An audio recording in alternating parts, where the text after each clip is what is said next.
বললাম যে বিভিন্ন পরিবারের মানুষ, তাদের কেউ ভাই বোন, প্রধানমন্ত্রী এমনটাই বলেছেন, কেউ তামিল বলতেন, কেউ মারাঠি বলতেন, কেউ বাংলা বলতেন, অর্থাৎ ভারতের বিভিন্ন জায়গা থেকে শুধুমাত্র হিন্দুদেরকেই কেন মারা হয়েছে, তাদেরকেই কেন গুলিবিদ্ধ করা হয়েছে, এই প্রশ্নটা প্রত্যেকের কাছ থেকে উঠছে। এবং অনেকে এটাও প্রশ্ন করছেন বিশেষজ্ঞরা, যে দেশের প্রধানমন্ত্রী একজন হিন্দু, যে দেশের স্বরাষ্ট্রমন্ত্রী একজন হিন্দু, যে দেশের রক্ষামন্ত্রী একজন হিন্দু, যে দেশের বা যে সরকারের প্রায় বেশিরভাগ, আমরা বলতে পারি সম্পূর্ণ ক্যাবিনেট মন্ত্রীরাই হিন্দু, সেখানে সেই সরকার 26টি হিন্দু পরিবারকে নিরাপদ অবস্থায় রাখতে পারেনি। এবং অনেকে এটা দাবি করছেন যে এদের বিরুদ্ধে একটা কড়া পদক্ষেপ নেওয়া উচিত। যদিও বা প্রধানমন্ত্রী নরেন্দ্র মোদীর মুখে কোনো ধার্মিক কথা আমরা শুনতে পাইনি, বা ধর্ম নিয়ে কোনো ভেদাভেদের বিষয় প্রধানমন্ত্রীর বক্তব্যে ছিল না, তিনি এটা নিশ্চয়ই উল্লেখ করেছেন যে কেউ মারাঠি বলতো, কেউ তামিল বলতো, কেউ সেখানে বিহারের ছেলে ছিল, কেউ পশ্চিমবঙ্গের ছেলে ছিল যে বাংলা বলতো, এবং তাদেরকে এভাবে নৃশংসভাবে খুন করা হয়েছে। তাদের পরিবারের সামনে দাঁড়িয়ে, তাদেরকে পরিবারের সামনে দাঁড়িয়ে রেখে তাদেরকে খুন করা হয়েছে। পশ্চিমবঙ্গ থেকে বিতান অধিকারী যে এই ঘটনায় মৃত্যুবরণ করেছে, তার যে স্ত্রী রয়েছে, তার ছোট্ট একটি সন্তান রয়েছে, তার স্ত্রী গতকালকে সংবাদ মাধ্যমের সামনে এসে দাবি করেছে যে তার সামনে, তার ছেলের সামনে, ছোট ছেলের সামনে তার স্বামীকে খুন করা হয়েছে, এবং কি কি প্রশ্ন করা হয়েছে তাদেরকে সেটাও ইতিমধ্যেই সামনে এসেছে।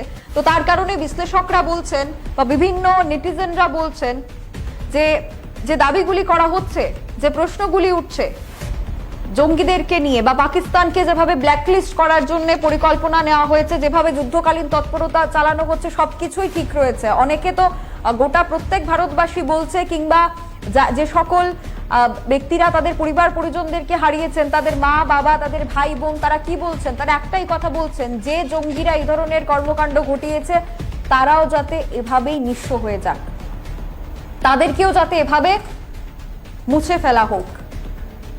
প্রত্যেকটি পরিবারের একটাই দাবি রয়েছে। কেন্দ্রীয় সরকার তাহলে কি করছে? কেন্দ্রীয় সরকার এখনো পর্যন্ত কি করেছে? আরো একটা প্রশ্ন, ঘটনা ঘটার পর সরকারের সক্রিয়তা আমরা দেখতে পেয়েছি, কিন্তু এর মধ্যে আরো একটা প্রশ্ন ছিল যে পেহেলগাম কিংবা জম্মু কাশ্মীরের বিভিন্ন পর্যটন কেন্দ্র, যেটা মিনি সুইজারল্যান্ড, সেখানে কটা পর্যটন কেন্দ্র থাকতে পারে আপনারা কল্পনা করতে পারবেন না। প্রত্যেকটি জায়গায় ছোট বড় করে পর্যটন ক্ষেত্র গড়ে উঠেছে, এবং যে তথ্য বলছে যে গত প্রায় 2 থেকে 3 বছরে প্রায় দ্বিগুণ 3 গুণ পর্যটকদের আনাগোনা বেড়েছিল। তো যদি দ্বিগুণ 3 গুণ পর্যটকদের আনাগোনা জম্মু কাশ্মীরে বেড়ে থাকে, তাহলে সেখানে সেই পরিমাণ নিরাপত্তা মোতায়েন করা উচিত ছিল। বেশ কিছু বক্তব্য আমরা শুনেছি যে পর্যটকরা সেখানে উপস্থিত ছিলেন, তারা বেশ কিছু মন্তব্য করেছেন। তারা বলেছেন যে যদি এখানে কোনো নিরাপত্তা বাহিনী থাকতো তাহলে হয়তোবা আমার পরিবার পরিজন বেঁচে যেত।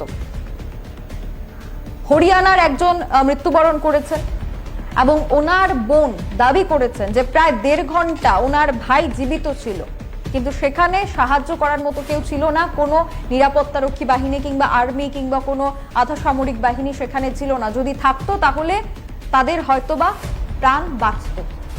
ঘটনা ঘটে যাওয়ার পর সক্রিয়তা দেখানো, এবার জঙ্গিদের বিরুদ্ধে কি পদক্ষেপ নেওয়া হবে, পাকিস্তানের বিরুদ্ধে কি পদক্ষেপ নেওয়া হবে, সেটা কেন্দ্রীয় সরকার দেখবে।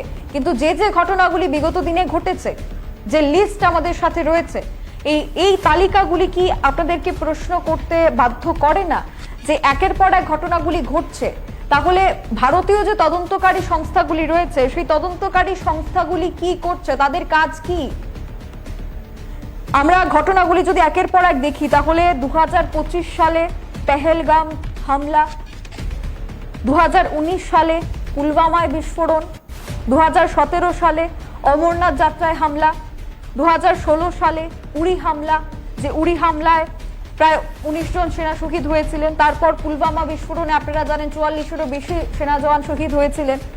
তার আগে পাঠানকোট হামলা, তার আগে অক্ষরধাম হামলা, এবং এই ধরনের বিভিন্ন হামলা ঘটেছে ভারতবর্ষের বুকে। কিন্তু এই কয়েক বছরে যদি আমরা দেখি, 2014 সালের পর থেকে যদি আমরা দেখি তাহলে সেখানে পাঠানকোট হামলা, উড়ি হামলা, অমরনাথ যাত্রা হামলা, পুলওয়ামা বিস্ফোরণ, পেহেলগাম হামলা, এই যে একের পর এক হামলা সংঘটিত হয়েছে, তাও আবার বড় আকারের হামলা, যেখানে 10, 20, 30, 40-এরও বেশি প্রাণহানি হয়েছে, জওয়ান শহীদ হয়েছে। কিভাবে 300 কিলো আরডিএক্স প্রবেশ করলো এমন একটি গুরুত্বপূর্ণ জায়গায়, যেখানে দাবি করা হয়েছে যে একের পর এক লাইন দিয়ে জওয়ানরা যাচ্ছিলেন, সেখানে 300 কিলো আরডিএক্স কোত্থেকে এলো? এই প্রশ্নগুলি করা হচ্ছে, হয়তো কম সংখ্যায় করা হচ্ছে। যে ইন্টেলিজেন্স ব্যুরো রয়েছে, যে বিভিন্ন তদন্তকারী সংস্থা রয়েছে, সেই সংস্থাগুলি কি কাজ করেছে? এটা তো বলতে হয় যে একের পর এক এই ধরনের বড় বড় হামলা, এর ছক নিশ্চয়ই যে জঙ্গি সংগঠনগুলি রয়েছে তারা পরিকল্পনা করে এই হামলাগুলি করেছে। তাহলে এটা সত্যিই বলা যেতে পারে যে তদন্তকারী সংস্থা কিংবা প্রশাসন কিংবা কেন্দ্রীয় সরকার যেভাবে নজর রেখেছিল জম্মু কাশ্মীরে, সেটা খুবই হালকাভাবে, এবং তার কারণে এর পরিণতি এমনটা হয়েছে। এবার প্রত্যেকটি পরিবার এই দাবি জানাচ্ছে যে জঙ্গি সংগঠন যাতে সম্পূর্ণরূপে ধ্বংস হয়ে যায়, মাটিতে মিশে যায়, যারা যারা এই কর্মকাণ্ডগুলি করেছে।